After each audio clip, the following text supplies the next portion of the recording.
दोस्तों आज के इस वीडियो में हम इंडो एमआईएम आईपीओ का लिस्टिंग प्राइस जानेंगे कि लिस्टिंग प्राइस कितना हो सकता है और आपको प्री ऑर्डर क्या डालना है। तो आपको प्री सेल करना है तो प्री ऑर्डर क्या डालना है उसको भी हम बता देंगे। अब जो लोग प्री ऑर्डर सेल करना नहीं जानते हैं, आईपीओ को प्री ऑर्डर कैसे सेल करते हैं, उनके लिए हम डिस्क्रिप्शन में और कमेंट सेक्शन में एक वीडियो लगा देंगे। उस वीडियो को देख लीजिएगा, आपको समझ में आ जाएगा कि प्री ऑर्डर कैसे सेल करना है। फिलहाल आओ हम सबसे पहले जानते हैं कि भैया इसमें जो है कितना लिस्टिंग हो सकता है। लिस्टिंग प्राइस की बात करते हैं। यहाँ पर हम देख लेते हैं सबसे पहले कंपनी के फंडामेंटल कैसे हैं। ठीक है, हम बेसिकली वही देखेंगे कंपनी का फंडामेंटल कैसा है। तो इसके लिए आपको देखना होगा सेक्टर क्या है। तो कंपनी का सेक्टर प्रिसीजन इंजीनियरिंग वाला सेक्टर है। ये मेटल इंजेक्शन मॉडलिंग वाला कंपनी है। तो ये कंपनी का सेक्टर शानदार है भाई, सेक्टर में कोई दिक्कत नहीं है। वहीं हम बात कर लेते हैं फाइनेंशियल डिटेल की। तो फाइनेंशियल में आप देखोगे रेवेन्यू ईयर ऑन ईयर 25 से 26 की बात करें तो यहाँ पे रेवेन्यू 28% से बढ़ा है, EBITDA 14% से बढ़ा है, पेट 26% से बढ़ा है, टोटल एसेट 18% से बढ़ा है, नेटवर्थ 28% से बढ़ा है। सब कुछ यहाँ पे बढ़ा है तो ये अच्छी बात है। मतलब यहाँ पे कहीं ना कहीं ग्रोथ देखने को मिल रहा है। फाइनेंशियल डिटेल तो तगड़ा है, फाइनेंशियल ग्रोथ तो है भैया। वहीं हम बात करते हैं कुछ इंडिकेटर की, जैसे आरओई ठीक है, आरओसी भी ठीक है, डेट इक्विटी 0.5 से कम है, बहुत बेहतर है, रिटर्न ऑन नेटवर्थ शानदार है, पेट मार्जिन 10% से ऊपर है, EBITDA मार्जिन ठीक ठाक है, तो ये भी ये शानदार है। तो इंडिकेटर भी बता रहा है कि कंपनी कहीं ना कहीं शानदार परफॉर्मेंस दे रही है। ऑब्जेक्टिव की बात करें तो कंपनी 400 करोड़ का अपना बोर वगैरह पे करने वाली है, जो कि चलो ठीक है, कोई दिक्कत नहीं है। और पीयर कंपेरिजन की बात करते हैं तो पीयर में आप देखोगे एक ये बेकार सी कंपनी लिस्टेड है, इसका ईपीएस भी डाउन है, पी भी बहुत ज़्यादा है, रिटर्न ऑन नेटवर्थ भी कम है, इसी वजह से एकदम लास्ट में जाएगी, अपना आईपीओ नंबर 1 पे आएगा। मतलब पीयर को ये चीरते फाड़ते नंबर 1 पे आ रहा है, बहुत अच्छी बात है। तो पीयर रैंकिंग में नंबर 1 पे है, बहुत अच्छा बात है। पीयर रैंकिंग में कोई भी कंपनी नंबर 1 तभी रहती है जो उसके फंडामेंटल काफ़ी स्ट्रांग होते हैं। आईपीओ प्राइस की बात करें फेयर है कि नहीं, तो यही थोड़ा सा नेगेटिव पॉइंट है कि आईपीओ का प्राइस फेयर नहीं है, और कम सस्ता प्राइस पे जो है आईपीओ आ सकता था, बट चलो ठीक है। एंकर बुक की रेटिंग की बात करें तो 9.5 की एक्स्ट्रा ऑर्डिनरी यहाँ पे रेटिंग देखने को मिला है, 9.5 की यहाँ पे रेटिंग देखने को मिल रहा है। फंडामेंटल स्ट्रांग है, गुड है, क्या कुछ है, तो ऑब्वियसली यहाँ पर फंडामेंटल यार कंपनी का काफ़ी स्ट्रांग देखने को मिल रहा है। कंपनी का फंडामेंटल भैया काफ़ी स्ट्रांग देखने को मिल रहा है। अब बात कर लेते हैं जीएमपी की। तो जीएमपी 190 का भी लिखा है, 39% का जीएमपी है, ठीक है। और 185 से लेके 190 के बीच ऐसे जीएमपी यहाँ पे झूल रहा है, मैं देखा हूँ 185 से 190 के बीच ऐसे जीएमपी यहाँ पे झूलता हुआ देखने को मिल रहा है, ठीक है। ये तो हो गया। अब बात कर लेते हैं कि एक्सपेक्टेड लिस्टिंग प्राइस, जिसके लिए आप वीडियो देख रहे हो उसका इंतजार यहीं पे समाप्त हुआ है। तो यहाँ पे देखो एक्सपेक्टेड लिस्टिंग प्राइस किस चीज़ पे डिपेंड करता है, मैं पहले बता देता हूँ कि जो है लिस्टिंग के दिन, जैसे कल लिस्टिंग है तो लिस्टिंग के दिन कितना ज़्यादा बाइंग डिमांड है उसके अकॉर्डिंग लिस्टिंग डिसाइड होता है, ठीक है। अब जीएमपी चाहे यहाँ पे 100% हो, 10% हो, 20% हो, उससे मतलब नहीं होता है।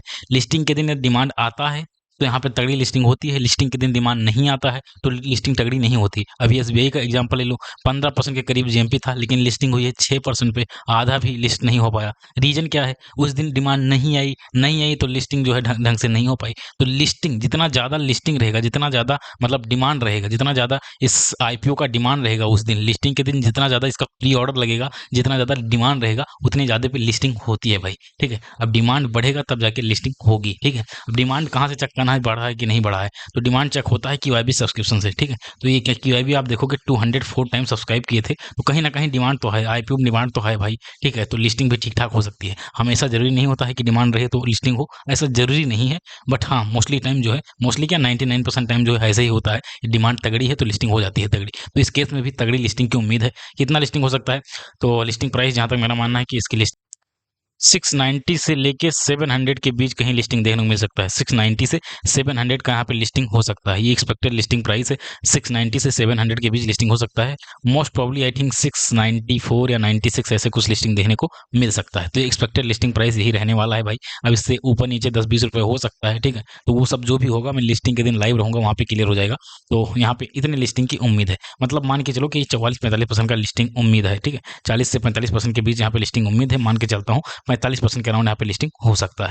अब बात करते हैं प्री ऑर्डर क्या लगाना है। तो देखो प्री ऑर्डर के लिए यदि आपको सेल ही सेल करना है प्री ऑर्डर, तो आपके लिए मैं प्री ऑर्डर बताया दे रहा हूँ। आपका प्री ऑर्डर रहने वाला है 600 का, आपका प्री ऑर्डर रहेगा। कितना रहेगा, 600 का प्री ऑर्डर रहेगा। अब आप सोचोगे यार आप तो बता रहे हो कि लिस्टिंग इसकी 690 पे होगी, 695 पे होगी, तब आप क्यों कह रहे हो कि 600 का यहाँ पे प्री ऑर्डर लगा दो। तो देखो भैया 600 का प्री ऑर्डर लगा दोगे तो यदि लिस्टिंग इसकी 690 पे होती है तो आपका 690 पे सेल हो जाएगा, कोई दिक्कत वाली बात नहीं है। यदि आपने 600 का प्री ऑर्डर डाला है, 600 पे लिस्टिंग होती है तो आपका बिक जाएगा, 601 पे लिस्टिंग होती है तो भी बिक जाएगा। लेकिन हाँ यदि आपने जो है प्री ऑर्डर 600 डाला और इसकी लिस्टिंग 599 मतलब 1 रुपया भी कम पे होती है, 1 रुपया भी कम पे यहाँ पे लिस्टिंग होती है तो आपका नहीं बिकेगा, ठीक है। और यदि आपने 600 डाला है और इसकी लिस्टिंग 1 रुपया ज़्यादा या 10 रुपये ज़्यादा या 100 रुपये ज़्यादा, 200 रुपये ज़्यादा पे लिस्टिंग होती है तो 100% आपका बिक जाएगा और जितने पे लिस्टिंग होगी उतने बिकेगा, ठीक है। तो डोंट वरी, आपका ये जो प्री ऑर्डर है 600 का ही रहने वाला है।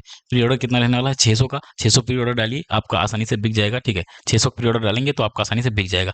अब जिसको बेचना ही बेचना है कि नहीं भैया बिल्कुल रिस्क नहीं लेना है, 1% भी रिस्क नहीं लेना है भैया, और वैसे भी भाई 600 से ऊपर ही लिस्टिंग की उम्मीद है, 600 से कम मुझे नहीं लगता कि होना चाहिए, ठीक है। तो 600 ज़्यादा प्री ऑर्डर डालोगे तो कोई दिक्कत नहीं है। लेकिन यदि किसी को नहीं नहीं भैया मुझे सेल ही करना है, जैसे एसबीआई में बहुत लोगों का सेल नहीं हुआ था, प्री ऑर्डर थोड़ा गलत पड़ गया था, तो उनके लिए भैया आपका जो आईपीओ प्राइस है वही आप डाल सकते हो। मान के चलो 500 का प्री ऑर्डर डाल देना, कोई दिक्कत नहीं है। यदि आप 500 का प्री ऑर्डर डालोगे भाई कोई दिक्कत नहीं है, जितने पे लिस्टिंग होगी उतने बिकेगा। 700 पे लिस्टिंग होगी 700 बिकेगा, 750 पे लिस्टिंग होगी 750 पे बिकेगा, डोंट वरी उतने बिकेगा। जितने पे लिस्टिंग होगी उतने पे ही सेल होगा, उसका टेंशन मत लीजिए, भरोसा रखिए मेरे ऊपर। आप 500 का प्री ऑर्डर डालोगे, लिस्टिंग उसके ऊपर होगी, उसके ऊपर बिकेगा, डोंट वरी। तो आई होप आप सब कुछ समझ गए होगे। तो बस आज की वीडियो में इतना ही, मिलते हैं अगली वीडियो में, तब तक के लिए जय हिंद, वंदे मातरम।